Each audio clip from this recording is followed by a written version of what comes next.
HSC পরীক্ষা নিয়ে Dhaka metropolitan পুলিশের এক নির্দেশনায় জানা যাচ্ছে, আজ বৃহস্পতিবার সকাল 10টা থেকে 2025 সালের এইচএসসি ও সমমানের পরীক্ষা শুরু হচ্ছে।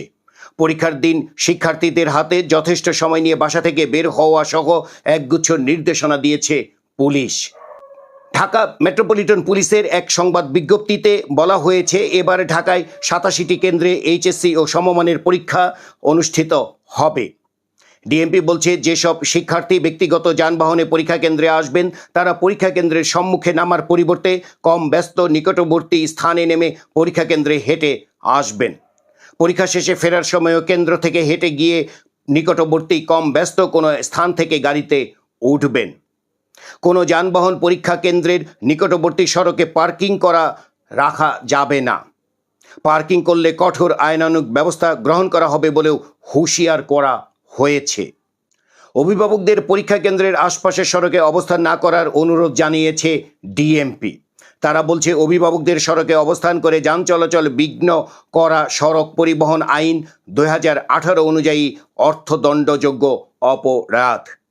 পরীক্ষার্থীরা কেন্দ্রে আসা যাওয়ার সুবিধার্থে পরীক্ষা শুরুর 1 ঘন্টা আগে এবং পরীক্ষা শেষের 1 ঘন্টা পর পরীক্ষার্থীরা ছাড়া অন্য সব যাত্রীদের জরুরি প্রয়োজন ছাড়া পরীক্ষা কেন্দ্র সংলগ্ন সড়কগুলো যথাসম্ভব পরিহার করার অনুরোধ জানিয়েছে ডিএমপি।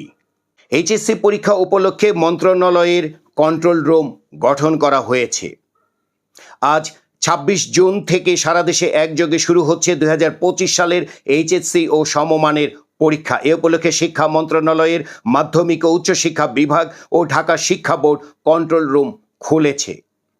শিক্ষা মন্ত্রণালয় জানায়, মাধ্যমিক ও উচ্চশিক্ষা বিভাগের কন্ট্রোল রুমের টেলিফোন নম্বর হচ্ছে 0222335678।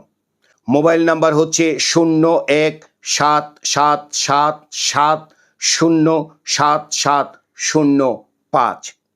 আরেকটি মোবাইল নাম্বার হচ্ছে 01749934412 এবং একটি ইমেল অ্যাড্রেসও রয়েছে। আর ঢাকা শিক্ষা বোর্ডের কন্ট্রোল রুমের টেলিফোন নম্বর হচ্ছে 0222336985।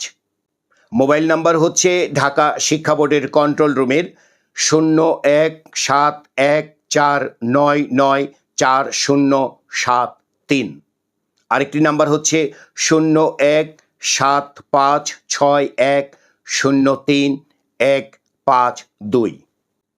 পরীক্ষা সংক্রান্ত যে কোনো প্রয়োজনে যে কোনো পরীক্ষার্থীর অভিভাবক অথবা পরীক্ষার্থী নিজেও এই নাম্বারগুলোতে যোগাযোগ করতে পারবে বলে জানিয়েছে শিক্ষা মন্ত্রণালয়। এই ছিল এইচএসসি পরীক্ষার্থীদের জন্য সর্বশেষ সরকারের এবং ডিএমপির খবর। সর্বশেষ খবর দেখতে আমাদের সাথেই থাকুন এবং আমাদের এই চ্যানেলটি সাবস্ক্রাইব করে রাখুন।